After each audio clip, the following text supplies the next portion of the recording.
Please stay tuned for important disclosure information at the conclusion of this episode. Welcome to the Investing Insights podcast from Morningstar. This week, we're going to dive into part 2 of your 2022 Midyear Portfolio Checkup. Please check out part 1 if you missed the previous episode. Today, Morningstar's Director of Personal Finance, Christine Benz, explains how to recession-proof your portfolio, guard it against inflation, and use tax strategies during a bear market. Let's get started with your 2022 Midyear Portfolio Checkup, Part 2. Now I want to talk about something that has only recently been in the headlines, which is the idea of recession or a softening economy, if not a full-blown recession.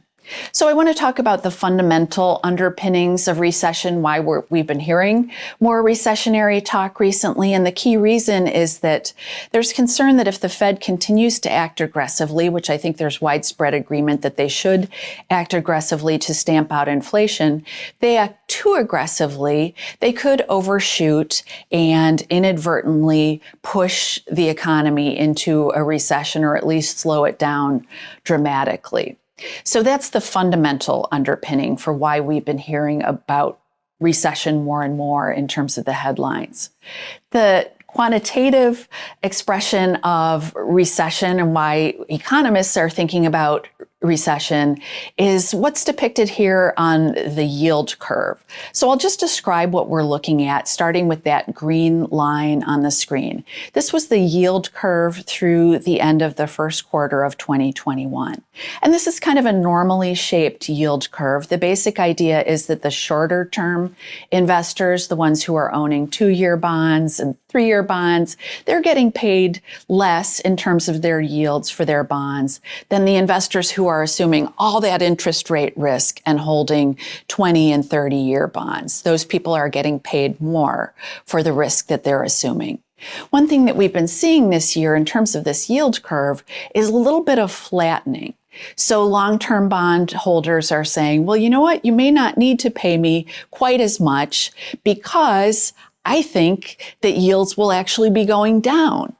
And this yield curve, the flattening yield curve, and certainly what's called an inverted yield curve, where the short-term bondholders are actually getting paid more to hold their bonds than are the long-term bondholders, this has historically been a really good predictor of recessions. So this is what has sent market watchers kind of chattering about potential recession, this concern that the yield curve is exhibiting this flattening pattern, which is indicating that some bond market participants are expecting some economic weakness. They're expecting that before long, the Fed actually may be stepping off the brakes with respect to interest rates. They may be lowering interest rates, which would make those long-term bonds, even though their yields aren't high in absolute terms, that would make them worth more than newer bonds that might come online with lower yields attached to them. So just food for thought. Nothing to get carried away with respect to your portfolio, but something to keep in the back of your mind as you're thinking about repositioning. And the really tricky part of this recessionary talk is that the categories, the hardest hit categories, some of them, especially in the fixed income space, are the things that you want in your portfolio in a recessionary environment. So high quality bonds tend to be very, very good performers in recessionary environments, in part because recessionary environments typically spur a flight to quality, and high quality bonds are one of the key high quality investments that investors look to, but also because interest rates often decline in recessionary periods, which makes high quality bonds worth more. It elevates high quality bond prices.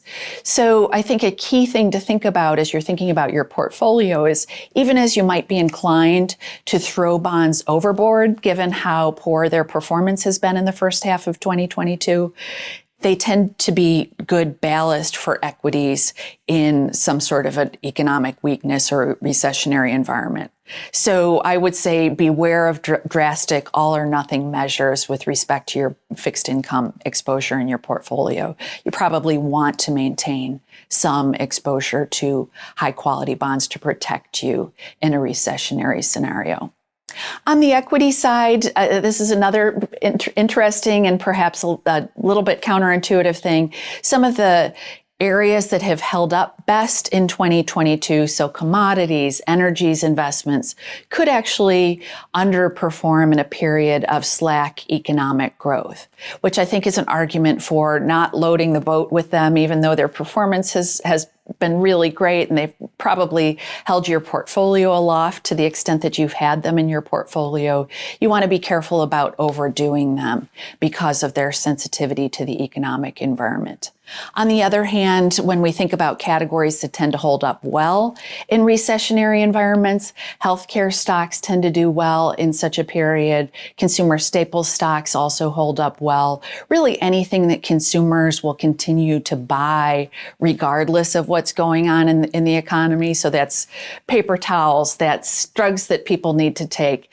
Those tend to be quite recession resistant. They're things that you'd want to maintain ongoing exposure in your portfolio too. Now I want to talk about inflation. Inflation has certainly been hard to ignore. We've seen inflation rise really sharply over the past year. And this has been a real turnabout. We talked earlier on about how the turnabout in interest rates has upended what had been kind of a long-standing regime. The sell-off in stocks has upended what had been a really comfy period for equity holders. Similar with inflation, where I think many of us had gotten somewhat complacent about inflation. It had sort of plodded along at kind of a 2%, even sub 2% sort of zone for many years. Recently, as you all know, the inflation rate has jumped up very dramatically into the 8% range as of its most recent reading. So this complicates planning. I would argue that it particularly complicates planning for older adults who are drawing from their portfolios. So the reason that it's worrisome for older adults is that older adults typically are drawing a percentage of their living expenses from their portfolios, and they're also typically holding safer investments in their portfolios. They may hold some stocks, but they are also holding some fixed rate investments. They're holding bonds, they're holding cash. And unless you go out of your way to add inflation protected bonds, the payments you receive from those fixed rate investments are not automatically inflation adjusted. So I think it's worthwhile to think about your personal inflation situation as a starting point for thinking about how worried you should be about inflation. So I like the idea of looking on your personal spending, looking at your pattern over the past year or the past several years to think about what your personal spending rate is and in turn your personal inflation rate. I've written about this topic before. I created a little kind of calculator to plug in your own spending and your own inflation calculation to come out with a customized inflation rate. And I also always have to credit this concept to Jason Zweig, because probably 10 years ago, he wrote about the importance of not just taking CPI and running with it, but instead using kind of a personalized inflation rate. So I think that's the starting point for this process for customizing your inflation rate. You may find that your personal inflation rate is higher than CPI, but if you're someone who doesn't drive a lot, for example, you may find that your personal inflation rate is actually a little bit lower. So run the numbers on that. And then the next step is to look at your sources of cash flow, your sources of income. So some people find themselves in the position of being at least somewhat insulated against inflation. So a good example would be people who are earning paychecks and eligible for cost of living adjustments in those paychecks. Their increases may not make them whole with respect to inflation. So if inflation's up 9% this year, not everyone's getting a 9% raise this year. But generally speaking, employers have been attuned to the fact that inflation has been higher and they have been giving employees a raise. People who are on Social Security are also getting an adjustment. So Social Security recipients received a 6% inflation adjustment for 2022. So for retirees who are taking a big share of their income needs from Social Security, they're at least somewhat protected from the standpoint of inflation. And then people who receive government pensions typically receive nice cost of living adjustments to account for inflation. These are the groups who are at least somewhat insulated from inflation. In terms of who's not insulated, well, I mentioned people who are earning interest, who have a lot of their portfolios in fixed rate investments, who have a lot of their assets in cash, who have a lot of their assets in bonds. Those interest rate payments that you receive from the bonds are not automatically inflation adjusted. If you just hunker down in a money market fund, for example, for your whole retirement account, when inflation flares up as it has recently, it will eat a hole in the payouts from your portfolio. Private corporate pensions aren't typically inflation adjusted either. So if you're someone, when you look at your retirement plan, a big share of your income is going to be coming from a pension, well, ask some questions about whether any inflation adjustments are in play. Oftentimes that's not the case. So you'd want to make sure that you're taking steps to insulate your plan against inflation. So how do we think about inflation protection at the portfolio level? Well, when we think about the categories that are direct hedges against inflation, that would be inflation protected bonds. So Treasury inflation protected securities, or TIPS, would be one category. I-bonds would be another category. They're relatives. They tend to work in a similar way. Both are bonds, so they issue interest, and they also provide you an inflation adjustment to help you keep pace with inflation. So I was talking about how nominal bonds and certainly cash investments are very, very vulnerable to inflation. TIPS and I-bonds have a built-in hedge to help you keep pace with inflation. I-bonds have issued very attractive yields. The new I-bonds coming to market have very attractive yields, in part because of the inflation adjustment piece. One key thing to keep in mind, though, is that purchase constraints limit how much people can put into I-bonds. So even though they're a great component of investors' portfolios, you may be curtailed in how much you can put in, how much of your portfolio you can put into them. So you may want to augment that position with a position in Treasury inflation protected securities or a fund that invests in them. My preference is for the shorter term TIPS funds because they tend not to capture a lot of that interest rate related volatility that comes along with intermediate term TIPS. Stocks are another thing to think about when you're thinking about how to make sure that your portfolio is inflation protected. I want to clarify that stocks are by no means a direct hedge against inflation. So we have a lot of inflation so far in 2022. Stocks are down.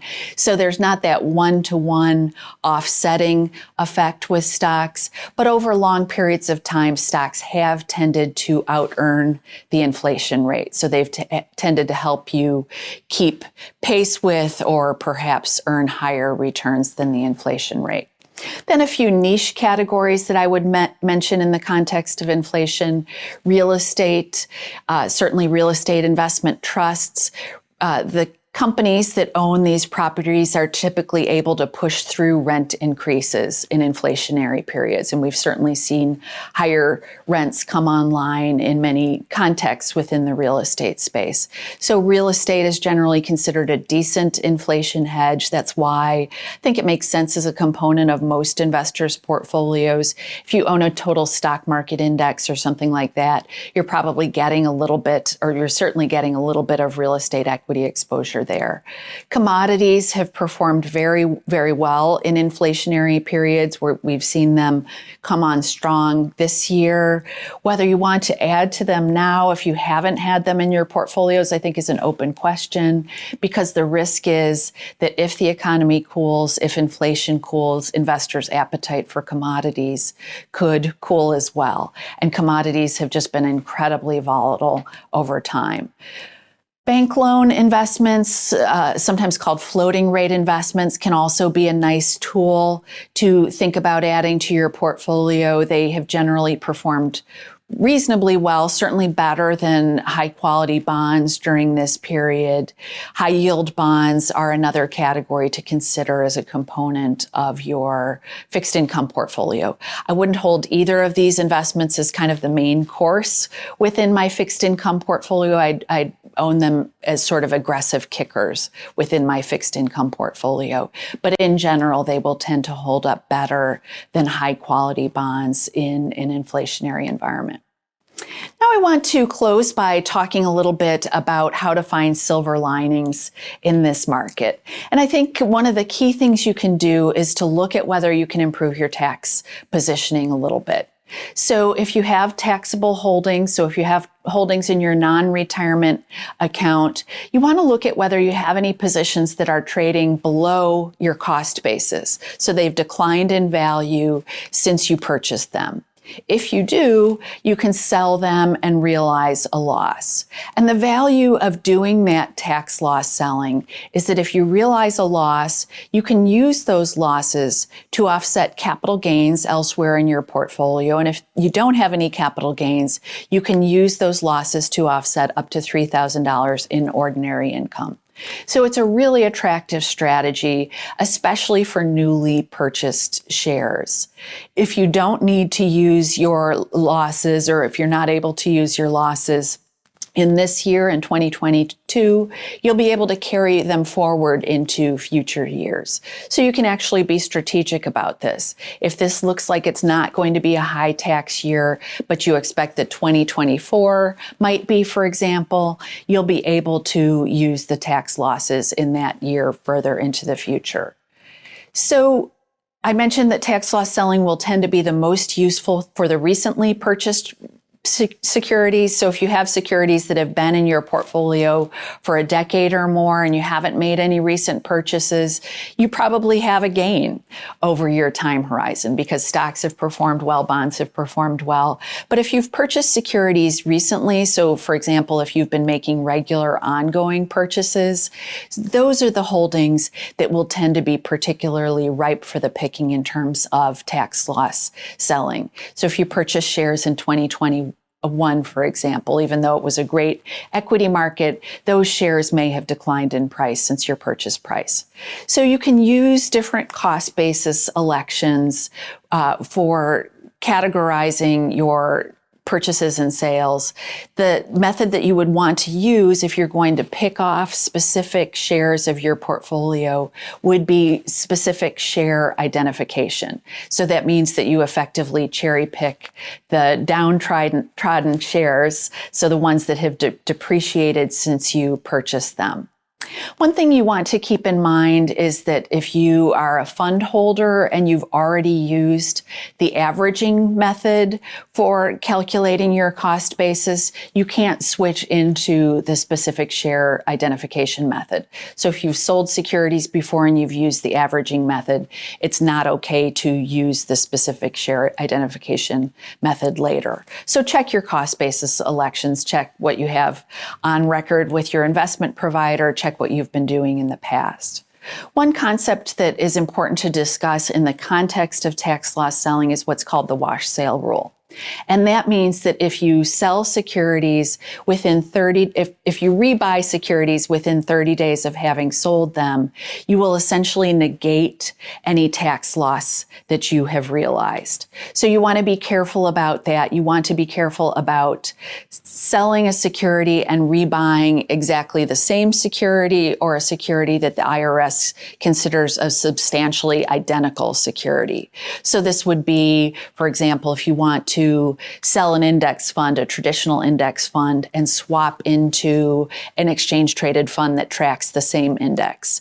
That would not fly with respect to the wash sale rule. So keep that in mind as you think about replacing those positions where you've captured the tax loss. Just be mindful of the wash sale rule that you either need to wait 30 days to purchase exactly the same security, or you need to purchase something that's different, meaningfully different, in order for that tax loss to count.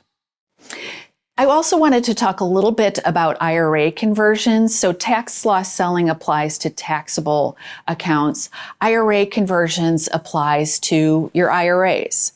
And the basic idea with conversion is that you are converting traditional IRA assets to Roth. The benefit of doing that is that Roth IRAs do not have required minimum distributions in contrast with traditional IRAs. And the big benefit of putting money into the into the Roth IRA column is that the withdrawals, qualified withdrawals from a Roth IRA, are tax-free. So that's the reason that people like to consider IRA conversions. When you're looking at whether an IRA conversion is beneficial, you want to be thinking about two key things. So first, you want to think about your own tax position. Generally speaking, these conversions are more beneficial in environments in which you expect to be in a low tax year. So you find yourself in a year where you have a lot of deductions, for example. Those can be great years to engineer conversions. Similarly, people in the post-retirement years often find themselves with fairly low incomes relative to what they had when they were working.